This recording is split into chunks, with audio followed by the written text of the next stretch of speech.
Bismillahirrahmanirrahim. Assalamualaikum warahmatullahi wabarakatuh. Anak-anakku, kali ini kita akan belajar mengenai transportasi lintas membran. Sebelumnya kalian telah belajar mengenai membran sel. Sekarang kita akan belajar bagaimana suatu zat bisa melintasi membran, baik itu keluar maupun masuk ke dalam sel. Fungsi membran plasma diantaranya adalah untuk mengatur keluar masuknya zat pada sel.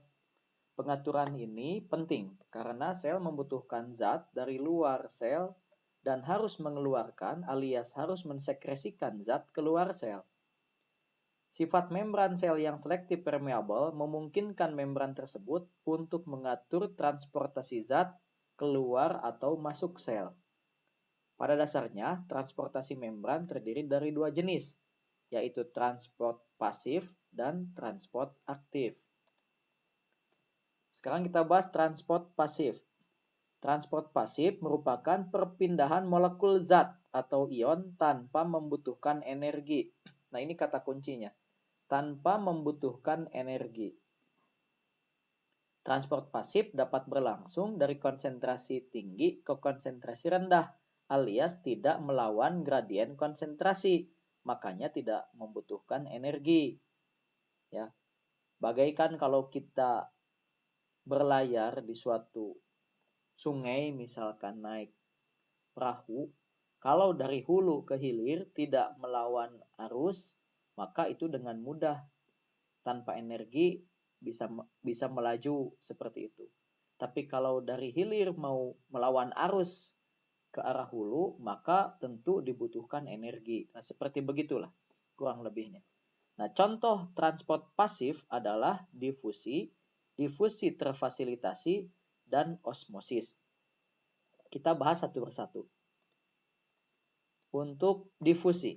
Difusi adalah pergerakan atau perpindahan molekul zat dari konsentrasi tinggi alias hipertonis ke konsentrasi rendah alias hipotonis. Nah, ini harus paham dulu ya. Konsentrasi tinggi hipertonis disebutnya. Konsentrasi rendah hipotonis. Tentunya di pelajaran kimia ini sudah dipelajari. Misalkan ada larutan 3%. Ya. Dibandingkan dengan larutan gula misalkannya 20%. Tentu yang 20% itu lebih hipertonis dibandingkan dengan yang 3% begitu. Nah, jadi difusi itu adalah perpindahan molekul zat dari konsentrasi yang lebih tinggi alias hipertonis ke konsentrasi yang lebih rendah alias hipotonis tanpa menggunakan energi. Berarti transport pasif ya. Difusi akan berlangsung sampai terjadi kesetimbangan. Contoh difusi adalah parfum yang disemprotkan akan menyebar ke seluruh ruangan. Nah, jika kita menyemprotkan parfum di suatu sudut ruangan, maka parfum tersebut akan menyebar ke seluruh ruangan. Nah, itu adalah contoh difusi. Parfum di tempatnya, ya, di botolnya, itu pasti hipertonis dibandingkan di sudut ruangan yang lain yang belum ada parfumnya yang hipotonis. Maka nanti parfum menyebar dari tempat yang hipertonis ke bagian yang hipotonis. Itu difusi. Contoh lain adalah molekul gula misalkan. Akan menyebar ketika dilarutkan dalam air. Ini gambarnya. Ini potongan gula. Tentu saja ini hipertonis karena gula murni. Ya. Di sini tidak ada gula, melainkan hanya ada air sebagai pelarut. Maka ini kondisinya hipotonis. Nah, ketika dilarutkan, terjadilah perpindahan molekul gula menyebar ke seluruh bagian air. Nah, inilah yang disebut dengan difusi. Setelah merata, maka difusi berhenti. Ya, setelah tersebar merata. Jadi, air dan gula ini saling mengisi ya tempatnya gitu. Sampai setimbang. Nah, sekarang difusi terfasilitasi. Terfasilitasi oleh apa? Oleh protein. Ya, ingat, ya pada sel itu kan ada proteinnya ya di membran itu. Nah, pada sel difusi dipermudah dengan adanya saluran protein alias protein channel dan protein pembawa atau nama lainnya carrier protein. yang terdapat pada membran sel. Ini sudah bahasannya yang lalu ya. Molekul seperti asam amino, glukosa, dan zat bermuatan tidak dapat berdifusi menembus membran plasma karena dihadang oleh benteng fosfolipid. Nah, fosfolipid itu nggak bisa ditembus begitu saja. Maka bagaimana agar molekul-molekul tersebut dapat masuk atau keluar membran sel? Ya, tentunya kalian masih ingat bahwa pada membran sel terdapat protein transmembran atau protein integral nih ini. Ya, ini adalah protein transmembran atau protein integral. Protein pada membran sel tersebut berperan sebagai pintu masuk dan juga kendaraan pembawa yang dapat memudahkan zat keluar masuk sel. Maka untuk dapat menembus membran, ya, difusi dipermudah atau difasilitasi dengan adanya saluran protein dan protein pembawa ini. Nih, lihat ini bagian luar sel ekstraseluler ya, ada molekul zat yang ingin masuk, nggak bisa menembus fosfolipid ini, membran plasma ini yang ada fosfolipidnya, maka masuknya lewat channel ini ya, pada protein transmembran, sehingga si molekul dari luar ini bisa masuk ke dalam. Nah, ini kan di sini konsentrasinya tinggi, di sini konsentrasinya rendah, maka dari konsentrasi ke konsentrasi yang tinggi ke konsentrasi yang rendah ya, zat itu bergerak. Maka inilah yang disebut dengan difusi terfasilitasi oleh molekul protein, yaitu protein transmembran. Nah, kemudian contoh nyata dari difusi terfasilitasi ya, atau difusi yang dipermudah dengan saluran protein adalah perpindahan ion kalium dari luar ke dalam sel. Jika konsentrasi kalium di luar sel lebih tinggi daripada di dalam sel, maka kalium akan berdifusi masuk ke dalam sel melalui saluran protein. Ya. Contoh lainnya, difusi dipermudah dengan protein pembawa adalah perpindahan molekul glukosa yang dibantu oleh protein yang namanya glikoporin. Nah, jika glukosa akan masuk ke dalam sel, ia harus dibawa oleh glikoporin untuk memasuki saluran protein. Nah, ini sebagai protein pembawa. Kalau ini protein channel. Berikutnya, masih transport pasif yang tidak membutuhkan energi. Ada osmosis.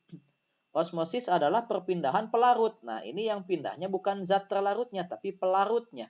Misalnya yang paling populer adalah air ya di dalam sel itu. Pelarutnya adalah air. Dari larutan hipotonis ya ke larutan hipertonis. Ini bukan dari hiper ke hipo ya, tapi dari hipo ke hiper. Karena memang yang pindahnya pelarut. Pelarut yang lebih banyak tentunya ada di bagian yang hipotonis dibandingkan dengan hipertonis gitu. Melalui membran semi-permeable atau selektif permeable. Nah, membran sel sudah memiliki sifat ini. Membran ini dapat dilewati dengan mudah oleh pelarut atau air, akan tetapi tidak dapat dilewati oleh zat yang terlarut di dalamnya. Zat-zat seperti gula, garam, protein, dan sebagainya tidak dapat melewati membran. Ya. Dengan demikian, air atau pelarut akan dengan mudah melewati membran dari daerah dengan konsentrasi zat terlarut rendah alias hipotonis ke daerah dengan konsentrasi zat terlarutnya tinggi hipertonis. Dengan kata lain, kita bisa menyebutkan bahwa osmosis adalah difusi air alias pelarut melalui membran semi permeable. Dengan gambar mungkin lebih paham. Lihat. Di sini ada corong. Di dalamnya terdapat larutan garam 3%. Ya, berarti ini hipertonis dibandingkan dengan di sini. Di sini air murni, tentu saja tidak ada garamnya. Maka ini 0% garamnya. Maka kita sebutkan ini daerah hipotonis. Ini hipertonis, ini hipotonis. Dan ini dibatasi oleh membran selektif permeable atau semi permeable. Ketika digabungkan seperti begini, apa yang terjadi? Ya. Kalau difusi biasa, kita sudah tahu ya, ini hipertonis, maka zat akan berpindah menuju ke sini dari dari corong ke sini, ke air ke sini. Ya. Tapi karena ada membran, ya, zat ini ya tidak bisa menembus membran ini. Zat hanya mendesak-desak saja ke sini.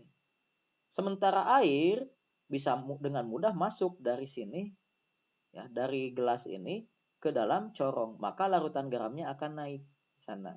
Sekali lagi, mengapa air bisa masuk ke dalam sana? Karena ini hipotonis, tentunya pelarutnya jika dibandingkan dengan yang dicorong lebih banyak yang ini.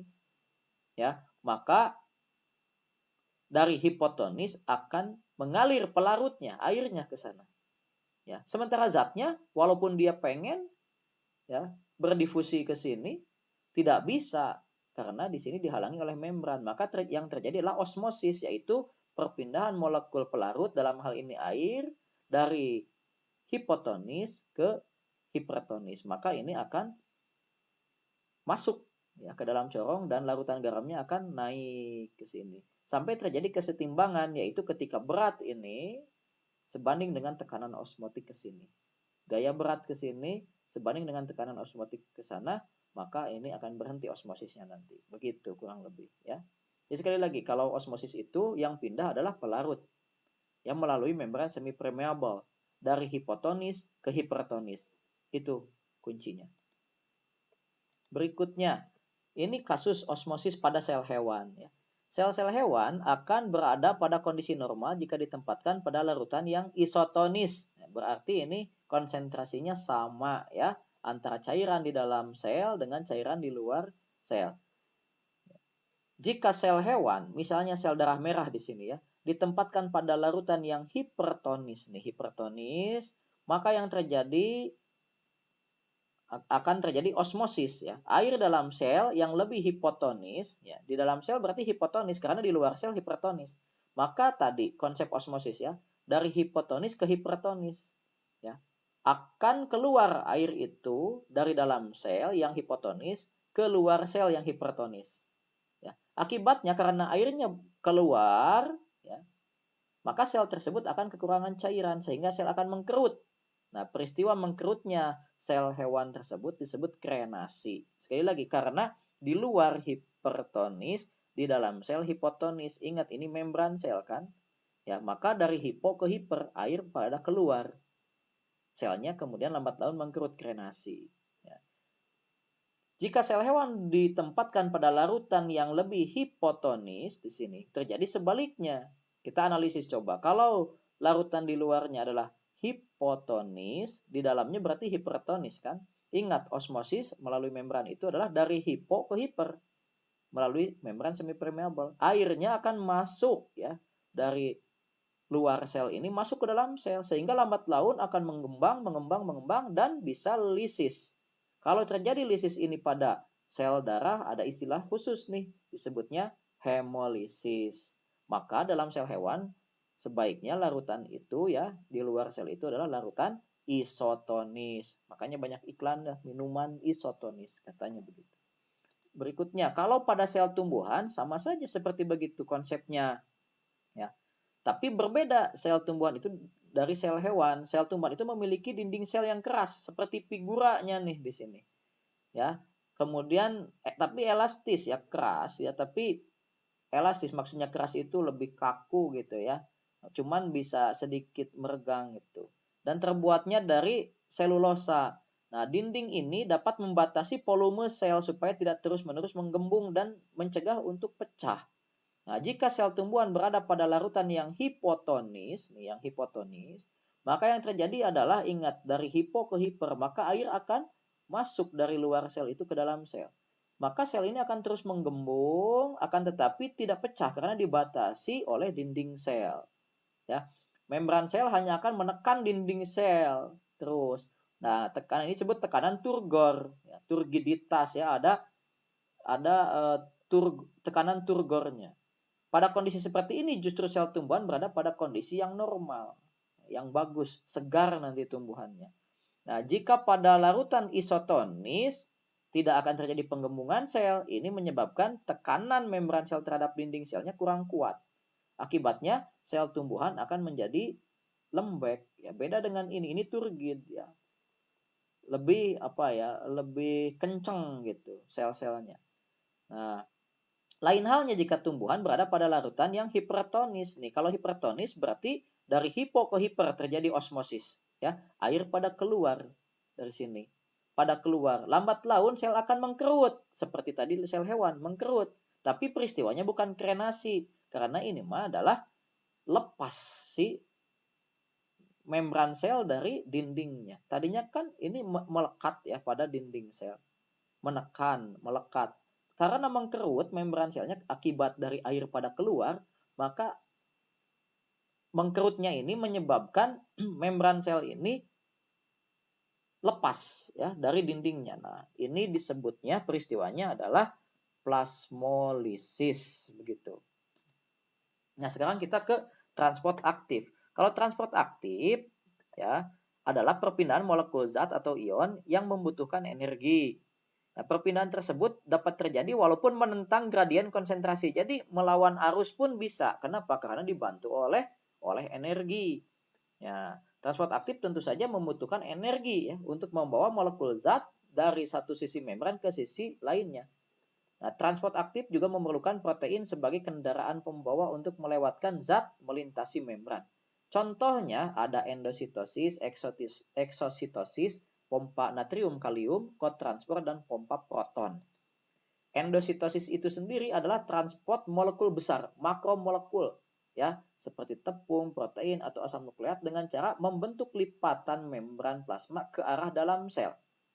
Nah, lihat nih, ada lipatan membran plasma ya molekul ke arah dalam sel. Pada endositosis, membran plasma mengelilingi makromolekul, lihat nih. Ya, seolah-olah ini lagi makan ya. Makromolekul dari luar sel ini ya dikelilingi oleh membran plasma, tuh lihat. Seolah-olah lagi ditelan. Maka si makromolekul ini dikelilingi oleh membran plasma, terbentuklah vesikula makanan. Untuk selanjutnya ini akan dicerna di dalam sel nanti oleh lisosom. Nah, ini adalah endositosis. Nah, endositosis itu terdiri dari dua jenis, yaitu fagositosis dan pinositosis. Persamaannya adalah sama-sama memasukkan zat dari luar ke dalam sel dengan cara membentuk vesikula makanan atau vakuola makanan begini. Cuman bedanya kalau ini seperti makan, kalau ini seperti minum ya. Terletak perbedaannya pada jenis molekul yang akan masuk sel. Pada fagositosis, molekul yang dilewatkan bentuknya padatan ya. Jadi membran seolah-olah menelan, memakan ya padatan tersebut. Pada pinositosis, molekul yang dilewatkan biasanya berbentuk cairan. Maka seolah-olah membran plasma itu meminum zat tersebut. Jadi bedanya antara fagositosis dan pinositosis adalah dari jenis molekul yang masuk ke dalam sel tersebut ya. Kalau fagositosis adalah padatan, kalau pinositosis adalah cairan. Kalau ini seolah-olah makan, kalau ini seolah-olah minum gitu ya. Tapi dua-duanya sama-sama endositosis, memasukkan ya melalui lipatan membran plasma ini. Berikutnya eksositosis. Nah, ini adalah kebalikan dari endositosis, yaitu pengeluaran zat. Ya. Zat yang akan dikeluarkan terbungkus oleh vesikula sekretori. Nah, ketika membahas tentang badan Golgi ya, pengeluaran zat ya, sekresi zat, ini terbahas ya. Jadi ada vesikula sekretori yang di dalamnya ada protein ya. Misalkan di sini. Ini mau dikeluarin nih si proteinnya, misalkan produk sekretorinya protein misalkan. Maka vesikula sekretori ini mendekat ke arah membran plasma, kemudian melebur dengan membran plasma, ya, sehingga ini si zat yang ada di dalamnya, yaitu produk sekretorinya, misalkan protein, dikeluarkan. Nah, ini fotonya seperti ini. Inilah eksositosis. Jadi exit ya, keluar ya, ini ya, si zatnya dikeluarkan. Persamaannya dengan endositosis sama-sama dengan membentuk vesikula ya, dengan membentuk vakuola atau vesikula bermembran, nanti melebur. Kalau endositosis mah melipat ke dalam untuk membentuk vakuola, dari luar ke dalam ya, arahnya masuk, kalau ini arahnya keluar gitu. Sekarang pompa natrium kalium. Di dalam sel hewan ya, ini sangat diperlukan. Konsentrasi natrium harus lebih rendah dari kalium ion ya. Untuk mendapatkan kondisi tersebut, konsentrasi di mana natrium ya harus lebih rendah daripada kalium, maka sel hewan aktif memompa ion natrium keluar sel dan memompa kalium ke dalam sel. Jadi harus begitu. Natrium itu harus ada lebih banyak di luar sel dan kalium harus lebih banyak di dalam sel. Ini ekstraseluler, intraseluler ya. Nah, proses pemompaan ini melawan gradien konsentrasinya, maka dibantu oleh energi. Nah, sumber energinya adalah suatu molekul kimia yaitu senyawa kimia yaitu yang namanya adenosin trifosfat ATP ya. Nah, ini lihat.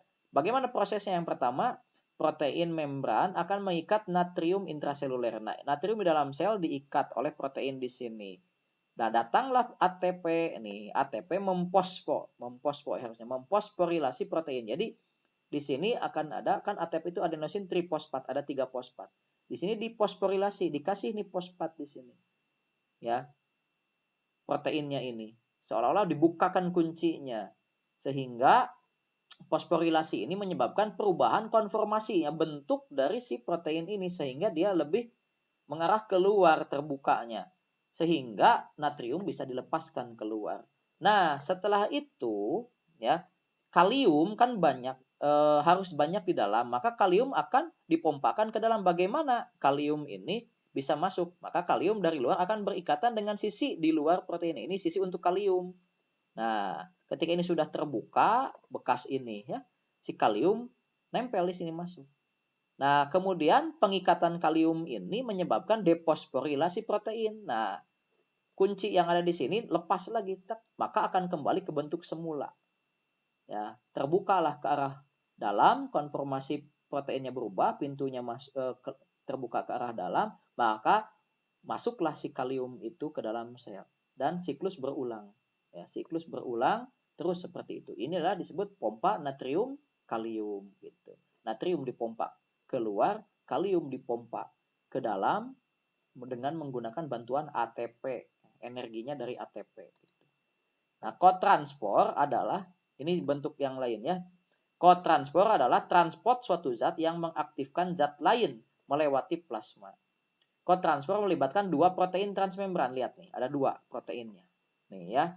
Contoh kotranspor adalah ketika natrium dipompakan keluar sel tadi sudah ya.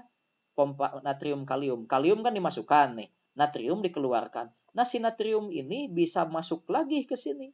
Karena masuknya lagi ke sini mah dia sudah tidak melawan arus. Ya, si natrium ini sudah tidak melawan gradien konsentrasi, dia bisa masuk ke sini ya tanpa energi lagi. Nah, ketika dia masuk, gula ikut ya. Gula masuk melalui protein ya, mengikuti masuknya natrium begitu. Ya, jadi disebut kotransport karena ini seolah-olah transportasinya ganda ya, dibantu oleh natrium ini. Gula mau masuk ke sini ya, gula mau masuk ke sini ya, mengikuti natrium. Natriumnya sudah banyak di luar gitu, akibat dari tadi pompa natrium kalium. Kemudian ada pompa proton, ini yang terakhir ya. Jika proton H+ di sini lebih banyak dalam sel, maka sel akan bersifat terlalu asam. Ini bahaya ya. Maka untuk itu sebagian proton harus dipompakan keluar sel. Caranya bagaimana? Nah, caranya adalah diubah konformasi proteinnya dengan ATP lagi. Seperti tadi, datang ATP ke sini, ke protein ini, maka konformasi protein ini berubah. Ini akan lebih mudah untuk memompa proton keluar. Maka proton dalam bentuk ion H+ ini dipompakan keluar sel. Seperti itu ya. Jadi intinya adalah melibatkan ATP dan dibantu juga dengan adanya protein channel ini. Baik. Nah, sekian penjelasan mengenai transportasi lintas membran. Semoga kita dimudahkan untuk bisa memahaminya ya oleh Allah Subhanahu wa taala. Terima kasih atas perhatiannya. Mohon maaf atas segala kekurangannya. Assalamualaikum warahmatullahi wabarakatuh.